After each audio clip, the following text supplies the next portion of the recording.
didn't really start my most meaningful work until I was 53 years old. And what I realized is that everything I did before that prepared me for it.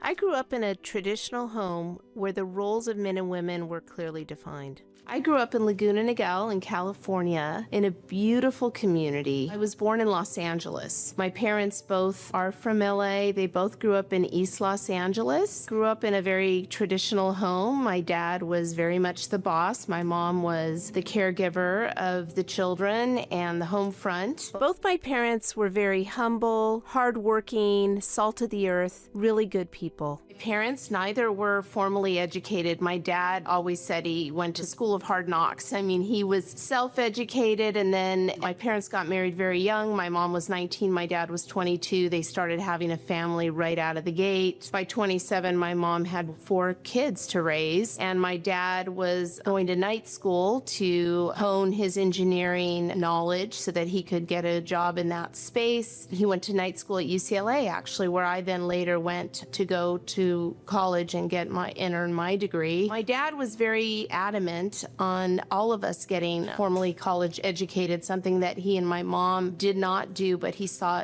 great value in that. In middle school, I was elected to be the student body president, and that was a big confidence booster for me. I had a yearning to be a leader at a young age. I had to deliver a speech to the entire school and campaign. I was then elected. So that was a really big milestone as a young child for me, to really gain confidence and feel like I had a space to lead. And that was probably my very first taste of leadership. After I served as the student body president in middle school, I went on to high school, which was a 4-year high school, Dana Hills High School in Dana Point, California. I chose UCLA. When I went off to UCLA, I was undeclared. I thought at the time I wanted to be an attorney, and I got a job working for a law firm in Los Angeles. I learned quickly, specifically female attorneys in the firm, that were not fulfilled and had sacrificed a lot in terms of being moms, having a home life, things that I really wanted in my life. So I decided after that experience that the legal field wasn't something I wanted to pursue.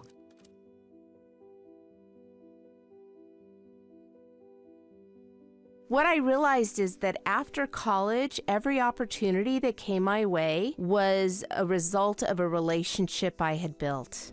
My first job after graduating from UCLA, first off, I got married. I moved to San Diego right after graduation, 6 weeks after. I married Brian, who I'm still married to. When we got married, she got her first job. She was selling door-to-door phone service, 6-second billing. That was her hook line. She went in, she's a beautiful young lady, going in car garages, oil lube places, selling these guys long distance service. And she was amazing at it. The reason she was amazing at it was because she got up and she worked it. She went in every day, she pounded the payment, and she always came back with her numbers. I went from telecom sales to an opportunity in fine art sales, and that was born from a relationship of a client that I brought on in the telecom space. He was an art dealer. He did a lot of calling all over the country to acquire different art that he was peddling in his beautiful galleries, and he and I struck a really great working relationship. And at one point he said, you know, you really should consider selling fine art. You'd be really well suited for it, and we do wonderful gallery openings, and I think you would be a wonderful ambassador for many of the artists that I represent. And that's how that happened. I was excited, so I took the leap and I joined him to be a part of his galleries and sell art. I had a client, a very high-end client that I had secured and sold art to. Again, had a wonderful connection, and at one point they had said to me they really really wanted to have some Peter Max originals done for their family. They wanted to commission 3 original pieces, 3 large original pieces. And we did not sell Peter Max in the galleries. So I said, let me see if I can make that happen for you. Located his manager in New York City in Manhattan, and I was able to secure 3 original commissioned images that Peter did specifically for their family. I had a client who happened to be in media in San Diego. He said to me, had I considered looking into getting into media sales? And I said, no, I hadn't, but it sounded very interesting. And he was connected to all the general managers in San Diego. He gave me a briefing on the top stations in the marketplace, and he said, I will gladly make introductions to some of the people that run the stations. And he connected me to multiple general managers. Within 3 weeks, I had 3 offers. One was for the top station in the market, which was KSON. It was the country station of all things, but it was the early 90s and country music was really popular. It was the days of Garth Brooks, and I was so delighted to get an opportunity at KSON. They told me at the time they were not hiring, but they wanted to create an opportunity for me, and they brought me on board. I remember the first time I interviewed Diane Mills, and I was so impressed with her and her skills that I think I asked her, maybe on a Thursday interview if she could start Monday. I mean, she was just an incredible package of all the skills you would ever want in a sales professional. She had been working at an art gallery, and she had a charm and an elegance and a drive and a passion and a poise that was just perfect. It was exactly what we wanted for our sales staff. So I decided to make the switch to television and sold television for 6 years for the CBS affiliate. While I was at KFMB, my dad was diagnosed with Parkinson's, and he started really declining, and I was helping caregive my dad. My mom was his primary caregiver, and she was 80 years old. I was worried about her health. They lived about an hour north of me, still in the Laguna Niguel house I grew up in, and I was in Carlsbad, and my station was in San Diego. I knew it was very taxing on her, and my dad was insistent on getting up during the night, and she was not resting. I was very concerned, so I would drive up and spend the night, but I would stay up with my dad. So I was really deprived of sleep at the time, and I did that for about a year until it was unsustainable. And I knew that my dad was declining, and I didn't want to lose time with him. I wanted to be there with him in his last days.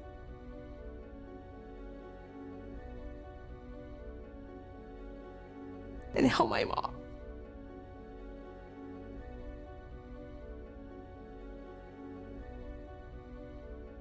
Diane left corporate America to become part of a boutique agency that Diane was the owner of. I was working at the agency, and naturally I was reaching out to former clients. My first plan of attack was to reach out to clients I already had relationships with from television and radio to see if they would be open to me handling their marketing on a bigger scale. On my short list was Matt Vadiata. I had worked with Matt in radio sales and then television. I have known Diane Mills for 13 years. Started having her buy all of my media. She was very professional, great to work with, did a great job at buying media. Then as I got to know Diane better and better, we made the decision that we would work together in real estate. So when I reached out to Matt, he was receptive, and he had an agency he had worked with for years out of Arizona, and he decided to move all of his business over to me. And I was just absolutely elated to be able to work with Matt, to do his media buying and help him with creative approach, etc. So we started working together. Matt had 2 banner years. At the time, I learned too that he had hung his license under EXP, which was a global brokerage that I had never even heard of. And at 2021, Matt came to me and he said, would you consider coming on board with me and helping me build an organization? And I initially was like, I don't think so. I was so comfortable in the marketing space. I've been doing it for so long. Ironically, I had considered real estate about a dozen years prior, inspired by a dear friend of mine who was a very successful broker in Los Angeles, and she had encouraged me to move into real estate, and regrettably I didn't do it, but not so much because I'm glad for whatever reason it was meant to be that it came through Matt. And so I went ahead and decided to join Matt to an event in Las Vegas called EXP Con to learn more about the model. Once I looked into the EXP model, I realized that it was a disruptor in the space. It was going to change the entire trajectory of the real estate business, because I knew that coming from media, having worked with disruptive brands, and I even hate the word disruptive because it has a negative connotation. So let's say innovative brands that come to market and change the game, but for the better, right? And I had seen that happen with Amazon, with brick and mortar. When I really looked at the EXP model, I thought to myself, oh my gosh, this really is phenomenal. Traditional franchise model was not working. It wasn't sustainable. I knew that it was going to be a game-changing platform. At that point, I decided I needed to be a part of it. Making the move to real estate at the age of 53 was incredibly daunting because I was so used to what I knew, and I'm like, oh my goodness, I'm kind of reinventing, I'm starting over, I'm having to learn so much new language and a new space, so to speak. But what I realized is all the skill set I had gained in media and marketing and just my journey of life really prepared me for what I was doing. So I joined Matt. That first year, I wasn't even licensed yet, but I was able to bring 200 agents to our group in about 18 months. We brought in a partner, Ross Stout, who's incredible. He was a guy I cold called out of the desert. He was a 40-year-old powerhouse broker with a boutique group of agents and was doing high volume. My friend Diane Mills came onto the scene in a very unconventional way. I was sitting in my kitchen, received a call from a San Diego number. I answered, and it was someone that I had never met before on the other end. She continued to call and call and call. Finally, I was on vacation in San Diego with my family, and I told my wife, hey, I gotta take this meeting right now because I gotta get this lady to stop calling me. I did a little due diligence on him, and I was focused on bringing him on board because I thought, man, he would be a perfect fit for this opportunity once I got to know Ross, because he had visions of scale. And he was very confined in one small marketplace, but he saw a bigger vision, and I knew EXP could provide him the platform to achieve that vision. And he joined us, and it's been incredible. We've brought him in as a third partner, Matt and I, and we're growing together now. And he brought in originally 2 agents and scaled to 80 agents.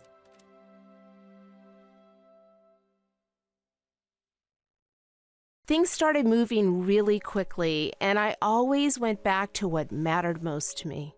I would say the most important things in building a business is defining your why you're doing what you're doing. What is that big vision for you? And then creating processes that can streamline your business so you can maximize opportunities. And most importantly, if I can back up a little, is the people that you choose. People always. I do believe in people, process, and profit. People are the key. It's about surrounding yourself with like-minded people, people that share your values, people that share your vision, people that support each other, people that are positive, that want to do the same type of work you're doing. When you have a partnership and you go through different chapters of a journey of building a business, something that really kind of cemented our relationship was a challenge I had with a group of agents I was recruiting, and we came across some hurdles with that recruitment process. Matt and I really came together at that moment to support each other through it, to make it happen in the right way, and to do the right